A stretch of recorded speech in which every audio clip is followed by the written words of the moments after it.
Macam ni? Mic. Ni.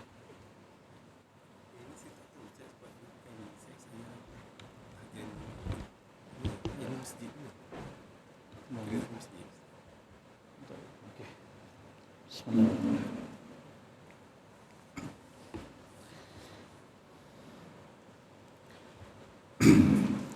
Bismillahirrahmanirrahim. Assalamualaikum warahmatullahi wabarakatuh. Alhamdulillahi rabbil alamin.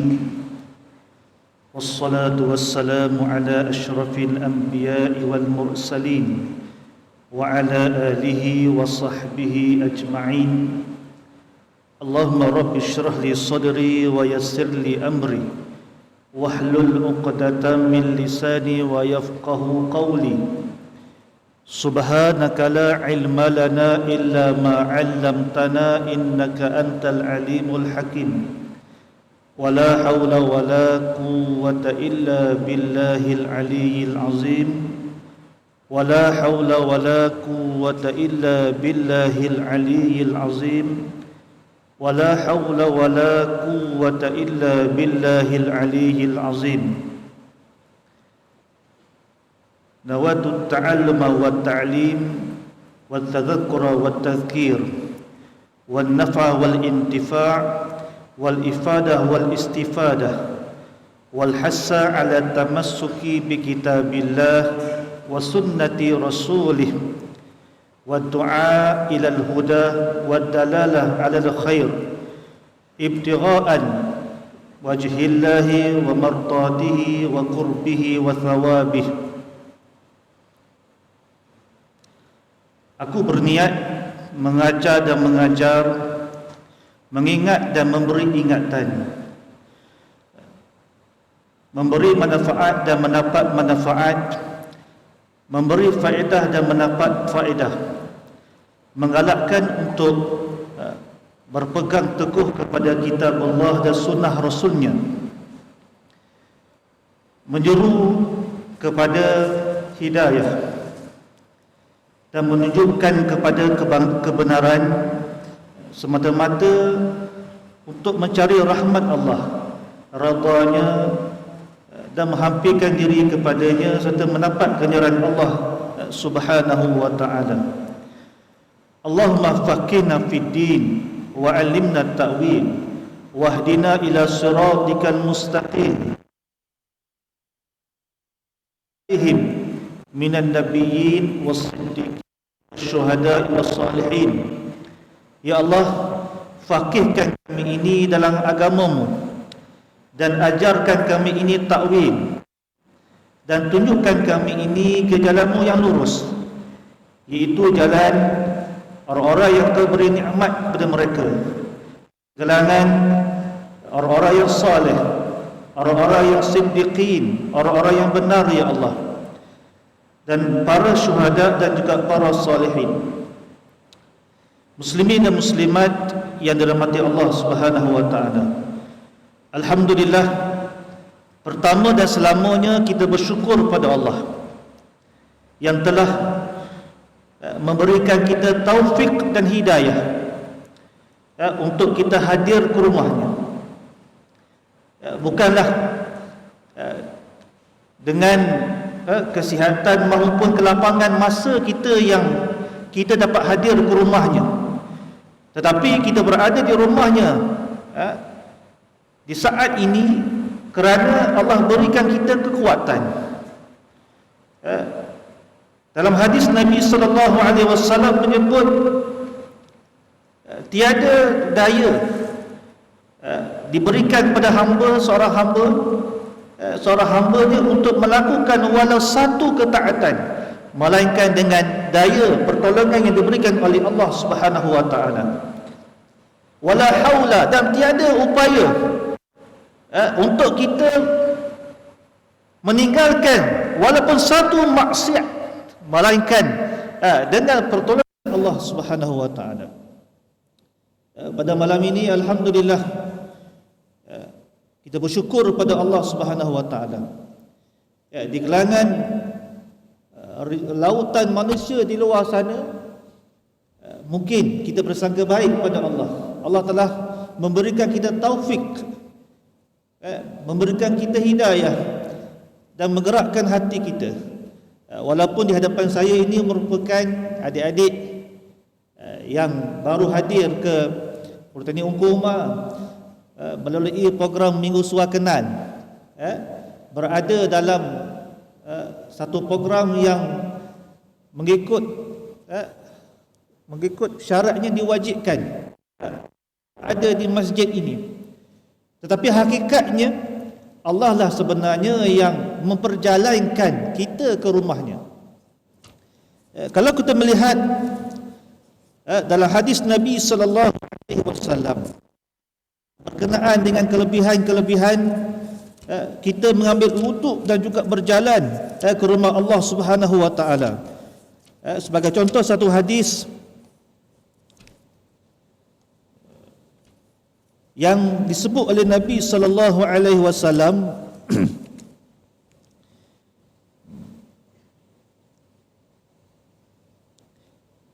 Salatul rajuli fil jama'ati tudha'afu ala salatih fi baitihi wa fi suqihi 25 ضعفا wa dhalika annahu wudu thumma kharaja ila al-masjid la yukhrijuhu illa as-salah lam yakhtu khutwatan illa rufi'at lahu biha darajah wa hutta anhu biha khati'ah fa idza shalla lam tazalil malaikatu tusalli alaihi ma dama fi musallah Allahumma salli alaihi Allahumma arhamhu wa la yazalu ahadukum fi salatin man tazara as-salah. Hadis sahih riwayat Bukhari dan juga Muslim, juga Abu Daud atau Muslim dan Ibnu Majah.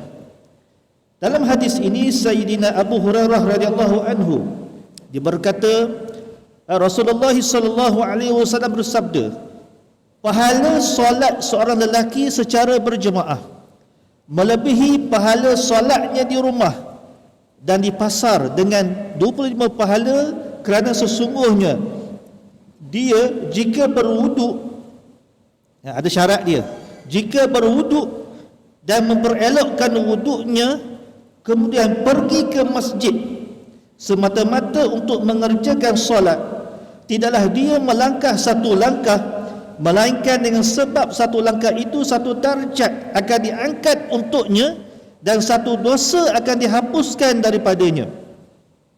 Kalau kita mempelajari ulumul hadis, kita akan melihat apakah kehendak maksud hadis ini. Nabi sallallahu alaihi wasallam memberitahu bahawa sesiapa berwuduk dengan sempurna, memperelokkan wuduknya, kemudian pergi ke masjid, maksud kat situ untuk mendapat ganjaran yang diberikan oleh Allah, dengan setiap langkah kita akan mendapat satu darjat dan satu langkah lagi akan menghapuskan satu dosa. Kita mesti buat dua perkara. Yang pertama, pastikan kita mengambil wuduk, air semayang, sunnah ni. Yang kedua, kita mesti keluar daripada rumah. Kalau asrama, keluar daripada bilik, turun daripada tingkat 4, 3, 2, 1 dan berjalan. Dan seandainya perjalanan kita itu ke masjid semata-mata untuk mengerjakan solat, barulah kita akan mendapat dua ganjaran yang Allah berikan kepada kita.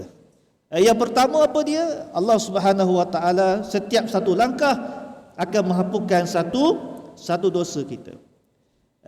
Dan satu langkah juga akan Allah akan angkatkan satu derajat kita.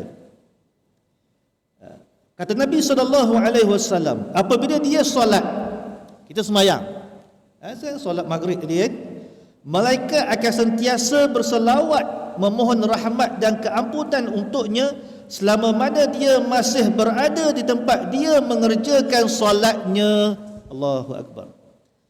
Mereka iaitu para malaikat ini berdoa, ya Allah, rahmati dan ampunkanlah dia, ya Allah, rahmatilah dalam keadaan solat selama mana menunggu solat yang akan datang. Tuan-puan muslimin dan muslimat yang dirahmati Allah, hari ini kita praktikkan apa yang Nabi sebut dalam hadis sahih ini. Bermula dengan turun daripada rumah, turun daripada kolej kediaman, kita berwuduk, kita berjalan. Bayangkan, di situlah bermulanya bagaimana Allah nak menyucikan hati-hati kita. Hari ini kenapa kita payah nak buat kebaikan? Kita payah nak menerima nasihat, nak mendengar nasihat. Kita payah nak baca Al-Quran. Kita payah nak menangis dalam solat, dalam doa kita. Kalau imam baca lama, Allahu Akbar. Tapi alhamdulillah lah imam di masjid kita ni, dia bertaraf imam Makkah, imam akabir, bacaan masya-Allah, dengan taradumnya. Untung kita boleh, imam-imam seperti ini boleh kita belajar bagaimana nak bertaranum nanti. Dan bayangkan pula kata Nabi sallallahu alaihi wasallam, kita datang ke rumah Allah ini, kita solat, kita duduk dalam keadaan ada sekumpulan makhluk Allah yang maksum, yang suci daripada segala dosa, memohon keampunan untuk kita. Siapa dia? Para malaikat alaihi salatu wassalam. Alaihi salam. Para malaikat ini Allah jadikannya daripada nur, betul? Dan dia tidak melakukan dosa. Dia sentiasa tunduk patuh kepada Allah Subhanahu wa taala. Bayangkan malaikat ini mendoakan kita sekarang ini. Selagi mana kita duduk, kita menunggu untuk solat berikutnya dalam keadaan kita mengerti Allah Subhanahu wa taala, maka Allah mengatakan para malaikatnya sentiasa mendoakan kepada kita dengan doa Allahumma arhamhu wa la yazalu, Allahumma arhamhu, Allahumma salli alaihi, ya Allah rahmati dan ampunkanlah dia, rahmatilah dia ya Allah. Allahu Rabbi ya Karim. Sebab itulah tuan-puan muslimin dan muslimat, adik-adik yang dirahmati Allah Taala sekalian, walaupun program kita ini merupakan program yang saya rasa back to basic, kita kembali semula kepada sunnah dalam kehidupan kita, di mana sunnahnya hari ini, sunnah yang paling besar iaitu kita mengerjakan solat di rumah Allah Subhanahu wa taala. Walaupun kita ada surau-surau di setiap blok kita, tapi bila mana kita berdekatan dengan masjid, maka aula fadilat itu lebih untuk kita solat di masjid. Dengan kita berjalan kaki, walaupun jaraknya lebih kurang 10 minit, 15 minit, tapi bayangkan dalam keadaan kita berjalan itu, Allah membersihkan setiap hati-hati kita yang melangkah, yang berjalan itu. Bayangkan hati yang bersih inilah sebenarnya bila mana kita menuntut ilmu, maka ilmu itu akan mudah kita fahami. Ilmu itu akan memberkati hidup kita. Ilmu itu memberi nur, cahaya dalam kehidupan kita. Muslimin muslimat yang dirahmati Allah Subhanahu wa taala. Apatah lagi bila mana kita berada di rumah Allah Subhanahu wa taala ini, kita merebut peluang. Setiap peluang, setiap saat, banyak pahala yang Allah berikan bila mana kita berada di dalam rumahnya. Antaranya Nabi sallallahu alaihi wasallam menyebut, "Lau ya'lamu nas ma fin nida was-saffil awwal, thumma lam yajidu illa an yastahimu alaihi lastahamu." Kalaulah manusia ini tahu pahala yang ada pada azan dan berada di saf yang pertama, kemudian mereka tidak berjumpa sesuatu untuk menyelesaikan perebutan itu untuk mendapatkan kedua-duanya, melainkan mengundi, sudah pasti mereka akan mengundi. Ini pahala, kelebihan-kelebihan kita bila mana kita duduk di saf awal, saf yang pertama. Semua ini merupakan kemuliaan yang Allah nak berikan kepada kita sebagai seorang mukmin, sebagai hamba-hambanya. Sehingga dalam hadis yang lain Nabi sebut wa inna safal awal ala mithli safil malaikah walau alimtu ma fadilatuhu tadartumuh. Dan sesungguhnya saf pertama adalah seperti saf para malaikat, dan kalaulah kamu mengetahui fadilatnya, sudah pasti kamu akan cepat-cepat mendapatkannya. Allahu Akbar. Sebab itulah dalam kehidupan kita ini, kita mesti berusaha untuk memperbanyakkan amal dengan apa? Dengan ilmu. Kita kena memperbanyakkan amal soleh kita. Dalam keadaan kita mengerjakan amal soleh itu, kita mengetahui bagaimana mengerjakannya, apakah fadilat dan kelebihannya, supaya kita tidak mudah terikut. Orang buat tu, kita buat tu. Orang buat ni, kita buat ni. Akhirnya kita mudah disesatkan oleh syaitan. Itu penting. Sebab itulah Nabi SAW menyebut dalam peperangan Khaybar kepada Ali, fa wallahi la yahdiyallahu bika rajulan wahidan khairul laka min ayyakuna laka humrun na'am. Rasulullah berkata kepada Sayyidina Ali pada perang Khaybar, demi Allah, jika Allah memberi hidayah kepada seorang lelaki disebabkan kamu, ia lebih baik bagi kamu daripada memiliki unta merah. Maknanya kita mengajar orang, kita beri nasihat pada orang, kita ad-dinu nasihah, kita beri nasihat, kita tegur, kita bimbing, kita berbincang. Sekiranya keadaan kita lebih baik, pahala yang Allah beri kepada kita kerana membimbingnya, menegurnya, lebih baik, kata Nabi, memiliki unta merah. Allah, unta yang sangat mahal, yang tinggi nilainya. Itu penting. Sebab itulah fardu ain dan juga fardu kifayah ini, kita kena tahu perbezaannya.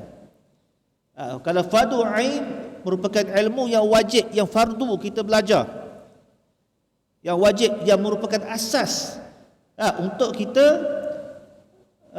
kita mengetahui, untuk kita melengkapi ilmu-ilmu yang ada dalam fardu kifayah tersebut. Tapi kalau ilmu fardu kifayah kita belajar, contohnya kita di politeknik ini, kita bidang apa? Mekanikal, kita bidang perkapalan contoh. Fardu ain kita tinggalkan, ataupun kita tak tahu, kita buat pun sekadar buat, ikut-ikut orang sembahyang, kita sembahyang. Tapi Quran tak pernah baca, bacaan dalam solat pun tak tahu, maka kita belum lagi dikira lepas daripada tuntutan belajar fardu ain, walaupun kita hebat macam mana sekalipun, dengan pengiktirafan yang kita dapat, diploma, sijil, degree, masters, PhD dan sebagainya, fardu ain kita tinggalkan, kita remehkan dalam hidup, maka Allah tidak menyukai di kalangan hamba-Nya begitu. Sebab itulah Nabi SAW menjelaskan lagi dalam banyak hadisnya tentang kelebihan-kelebihan penuntut ilmu ini. Antaranya Nabi berpesan kepada Abu Zar, ya Abu Zar, la an taghduwa tata'allamu baba minal ilmi khairul laka min an tusalli mi'ata raka'ah, wa la an taghduwa fatu'allimu baba minal ilmi umila bihi aw lam yu'mal bih khairul laka min an tusalliyal alfa raka'ah. Wahai Abu Zar, suatu hari Nabi jumpa sahabat namanya Abu Zar. Kata Nabi, sesungguhnya berpagi-pagi kamu belajar satu bab daripada ilmu lebih baik bagi kamu daripada solat 100 rakaat solat sunat. Dan sesungguhnya berpagi-pagi kamu mengajar satu bab daripada ilmu sama ada ia akan diamal atau tidak diamal, lebih baik bagi kamu daripada solat 1000 rakaat solat sunat. Maknanya penting, penting sangat untuk kita belajar, belajar tentang ilmu, ilmu yang berkaitan dengan fardu ain dalam hidup ini, kerana dia merupakan asas untuk kita mencapai kesempurnaan ibadah dalam hidup ini. Dan tak ada artinya kalau kita menguasai ilmu fardu kifayah dalam keadaan kita tidak mengetahui tentang ilmu fardu ain ini. Muslimin muslimat yang dirahmati Allah Subhanahu wa taala. Sebab itulah wahyu yang pertama yang Allah turunkan dalam kepada kita, kepada Nabi Muhammad sallallahu alaihi wasallam, ialah wahyu daripada surah apa? Ada orang kata surah Iqra. Ya ke surah Iqra? Dia kata, ya ustaz, tanya pula Iqra berapa? Iqra 3 ke Iqra 4? Surah Al-Alaq 5 ayat tu. Iqra bismi rabbikal ladzi khalaq, khalaqal insana min 'alaq. Iqra. Dalam peristiwa bagaimana Nabi Muhammad sallallahu alaihi wasallam sedang berkhalawah dalam gua Hira, lalu turunnya malaikat Jibril alaihi salam dan memeluknya. Jibril peluk Nabi. Hampir-hampir Nabi kelemasan.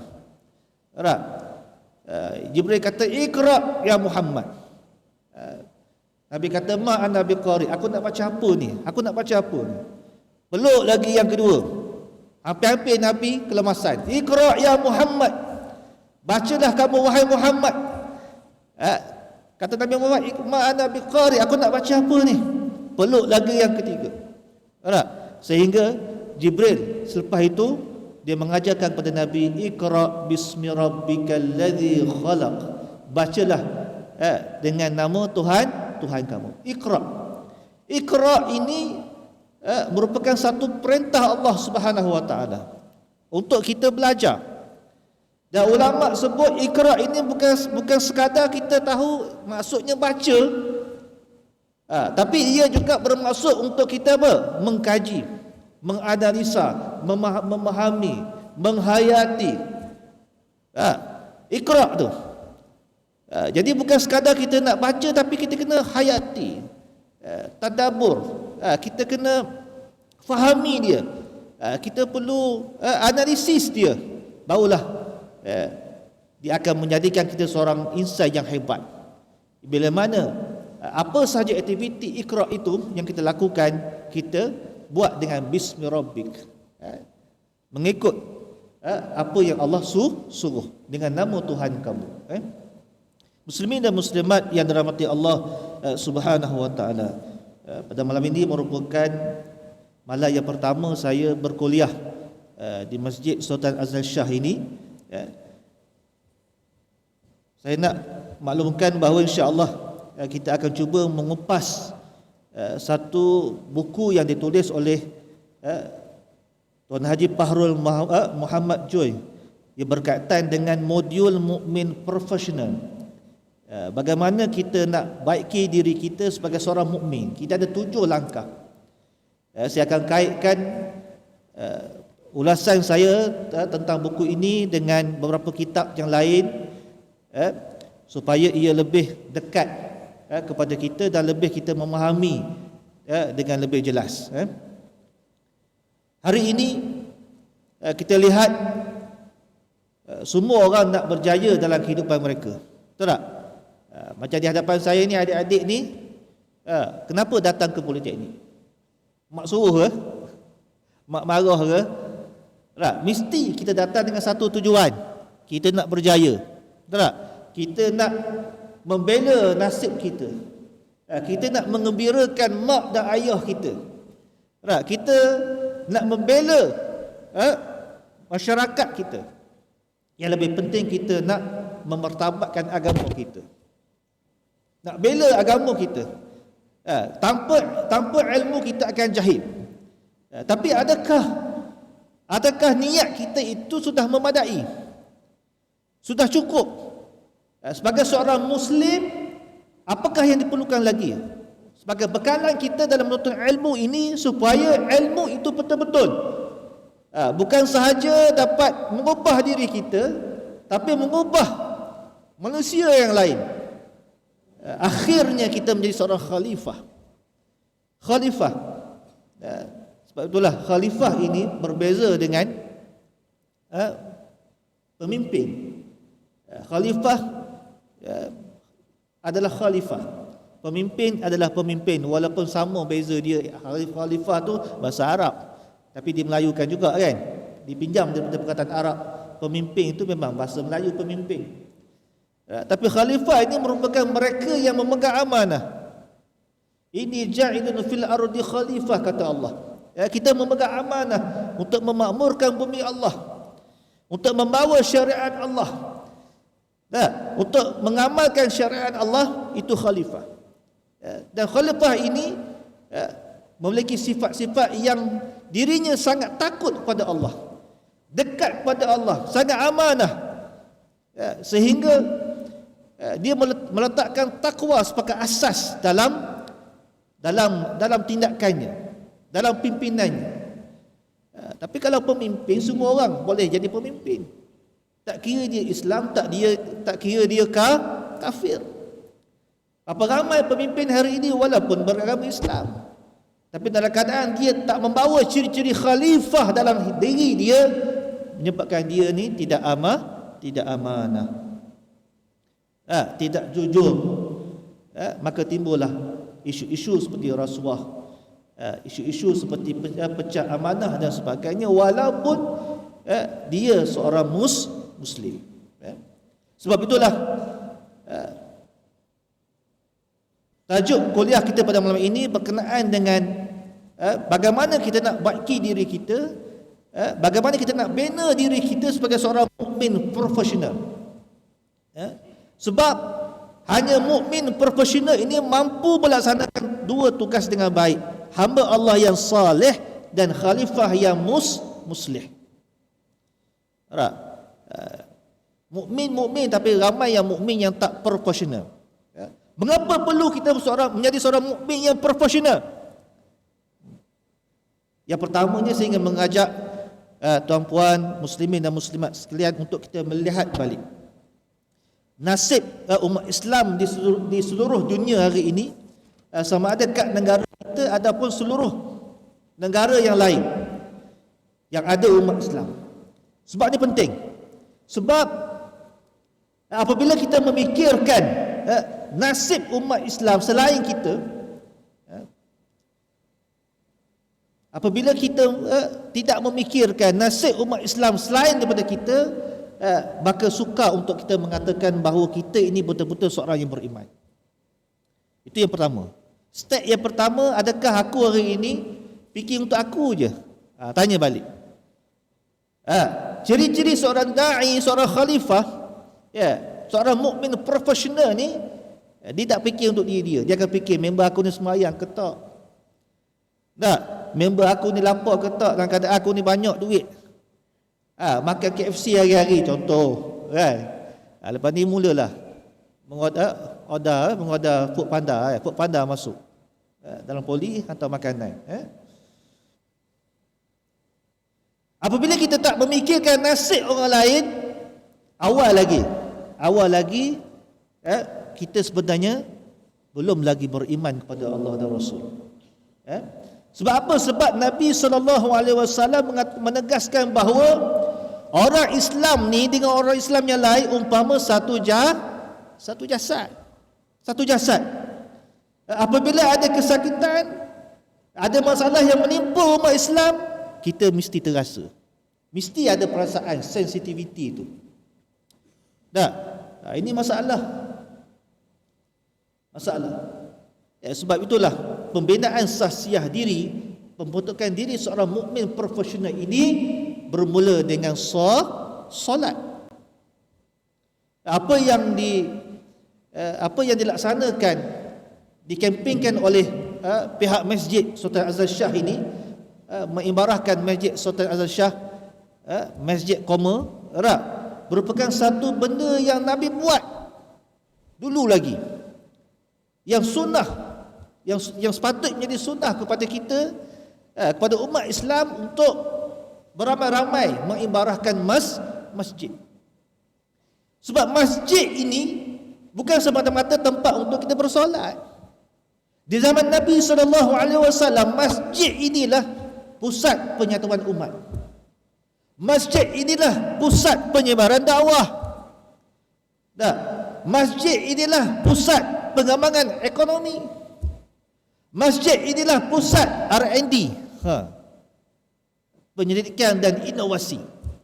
Bukan semata-mata masjid tempat ritual untuk ibadah semata-mata, tapi masjid tempat untuk menambah lagi nilai-nilai spiritual kepada jemaah. Allahu Akbar. Bermula dengan kita berwuduk, datang ke masjid, Allah membersihkan hati kita, membersihkan dosa kita. Masuk je masjid, malaikat doa kepada kita. Nak tak tawaran ni Allah beri setiap hari? Rugilah kalau kita tolak.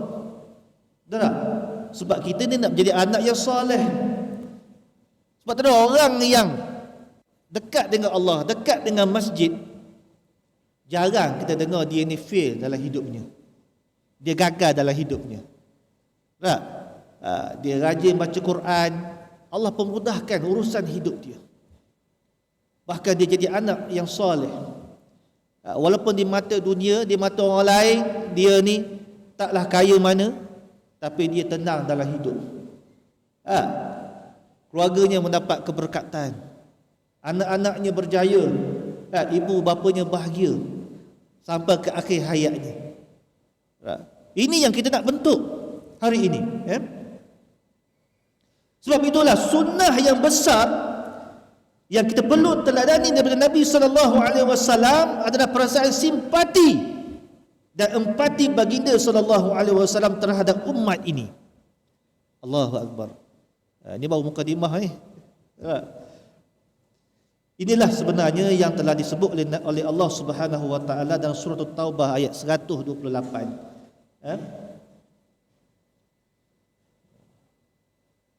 Telah datang pada kamu seorang rasul yang sangat berat dan sangat inginkan kebaikan buat kamu.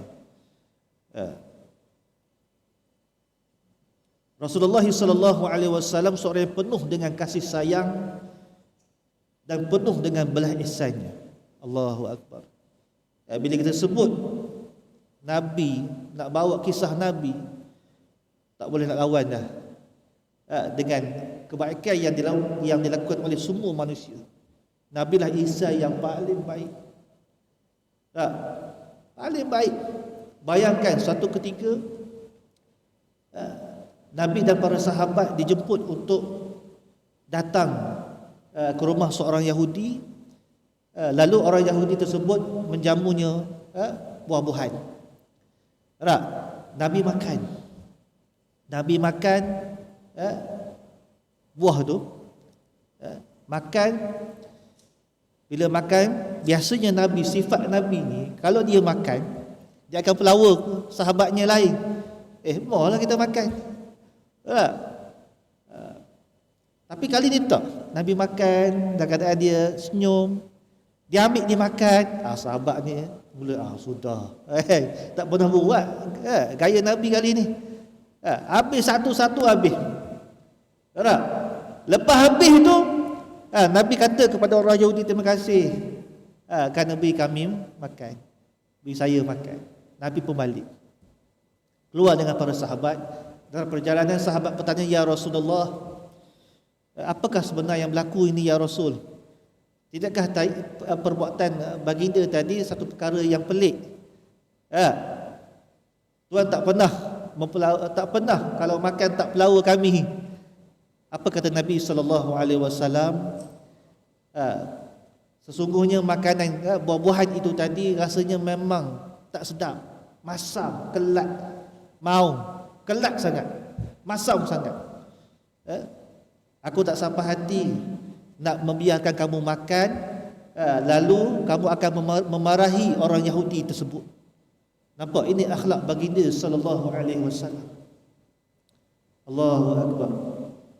Suatu hari Nabi SAW dalam kehidupan Nabi dengan isterinya Aisyah radhiyallahu anha, Nabi biasanya kalau minum air menggunakan satu gelas kan.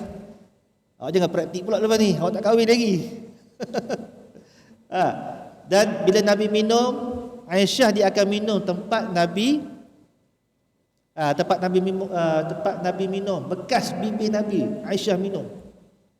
Ni jangan praktik pula. Dengan makwa kan. Sunnah apa, tak kahwin lagi. Suatu hari tu satu pagi Nabi minum, kali ini Nabi minum, kemudian Nabi minum sampai habis. Pelik juga Aisyah, isteri Nabi SAW. Hari berikut berlaku juga. Hari seterusnya Aisyah beritahu, ya Rasulullah, kenapa jadi gini? Biasanya kita ni romantik, minum di satu gelas yang sama, tempat bibir yang sama. Kali ini langsung tak ada chai untuk aku minum, apa salah aku? Nabi pun cerita, Nabi cerita, Nabi suruh Aisyah tu minum balik, minum air, ada baki lagi air. Dia minum rasanya manis ke masin?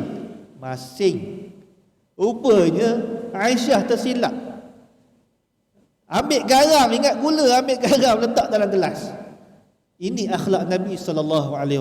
Kalau kita lah, menyumpah habis tak? Allahu Akbar. Allah saja yang tahu. Itulah Nabi SAW, asyraful makhluqat, makhluk yang paling mulia. Sebab itulah, kalau peribahasa kita, orang Melayu ni, kita kata apa? Berat mata memandang, berat lagi bahu yang memikul. Tetapi apa yang dirasai oleh Nabi SAW lebih berat daripada itu. Berat bahu yang memikul, berat juga mata Rasulullah yang memandang. Semangat lebih azan. Jadi insya-Allah kita akan sambung lagi pada siri kuliah yang akan datang. Mudah-mudahan kita diberikan kekuatan untuk istiqamah dalam melakukan ibadah kepada Allah dan menjadikan masjid sebagai tempat untuk kita datang ke rumahnya ini untuk menyucikan jiwa-jiwa kita, hati-hati kita, insya-Allah. Aku qouli hadza wa astaghfirullah azim wa lakum. Wassalamualaikum warahmatullahi wabarakatuh. Tasbih kafarah dan suratul Asr.